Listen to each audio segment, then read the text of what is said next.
Viewers, welcome to add on. तो आज हमारा क्वेश्चन है और write a program to print the following pattern. तो ये पैटर्न गिवन है और इसके हमें कोड लिखने हैं और ये हमें आउटपुट में प्रिंट कराना है। तो चलिए कोड देखते हैं। तो ये कोड है। पहली बात तो यहाँ पे हम ये पता करेंगे यहाँ पे कितने कॉलम्स हैं। देखिए, एक कॉलम, दो कॉलम, तीन कॉलम, कितने रो हैं? एक रो, दो रो, तीन रो। ठीक है। तो सबसे पहले क्या कि यहाँ पे n की वैल्यू 3 ले ली है। तो यहाँ पे देखिए, जैसे दो लूप, नेस्टेड दो लूप हमने लगाए हैं। अब ये लूप का काम क्या है? ये जो पहला वाला लूप है, इसका काम यह है कि ये हमें रोज प्रिंट कराने में मदद करेगा। और ये जो लूप है, इससे हम क्या करेंगे? कॉलम प्रिंट करवाएंगे। ठीक है, इससे हम लोग कॉलम प्रिंट करवाएंगे। ओके। और बाहर वाले से हम लोग आइटरेट करेंगे रोज पर। देखिए यहाँ पे जैसे क्या है, पहले रो में केवल एक कॉलम है, दूसरे रो में दो कॉलम है, तीसरे रो में तीन कॉलम है।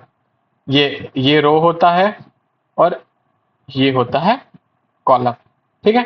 तो आप देख ही सकते हैं, पहले रो में एक कॉलम है, दूसरे रो में दो कॉलम है, तीसरे रो में तीन कॉलम है। तो देखिए, कोड शुरू करते हैं।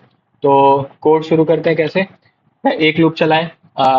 पहले हम n की वैल्यू 3 रख दिए क्योंकि हमें 3 रोज प्रिंट कराने, मतलब 3 बार आइटरेट करना है, तो 3 रोज प्रिंट कराने हैं।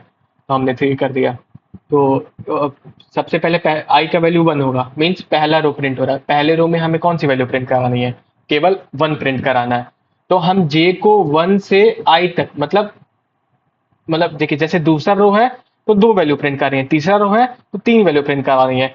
तो यहाँ से हम एक ये इंट्यूशन देख सकते हैं कि जिस रो में जितनी जिस रो मतलब पहला रो है, तो हम जो अंदर वाला लूप है उसको एक बार चलाएंगे। अगर दूसरा रो है तो जो कॉलम वाला लूप है उसको हम दो बार चलाएंगे। अगर तीसरा रो है तो कॉलम वाले लूप को हम तीन बार चलाएंगे। तो इसलिए जो आई की वैल्यू आउटर में रहेगी वही वहीं तक हम इनर वाला लूप को चलाएंगे। इसके देखिए यहाँ पे जे को 1 से 1 तक चलाएं, तो एक बार लूप चला और 1 प्रिंट हो गया। अब आई की वैल्यू जब 2 होगी, मान लीजिए 2 हुई यहाँ पे आई की वैल्यू, तो क्या होगा? आई का जब जे का वैल्यू क्या 1 के लिए चलेगा, प्रिंट होगा 1। फिर जे का वैल्यू फिर 2 के लिए चलेगा, फिर प्रिंट होगा 2।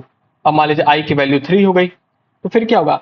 आई की वैल्यू 3, जे की वैल्यू पहले 1 होगा तो उसके लिए प्रिंट होगा, जे का वैल्यू जब 2 होगा उसके लिए प्रिंट होगा, जे का वैल्यू 3 होगा उसके लिए प्रिंट होगा। तो इसके बाद हम आई का वैल्यू 3 होने के बाद फिर हमारा आई प्लस प्लस होगा, तो आई प्लस प्लस होने के बाद आई का वैल्यू 4 हो जाएगा। और यहाँ पे फिर कंडीशन चेकिंग, मतलब 4 चेक होने के बाद यहाँ पे ये होगा कि ये 4 जो कि ग्रेटर देन एन हो जा रहा है, तो हम लूप से बाहर आ जाएंगे। ठीक है। और रिटर्न 0, एग्जिट हो जाएगा लूप। Thank you.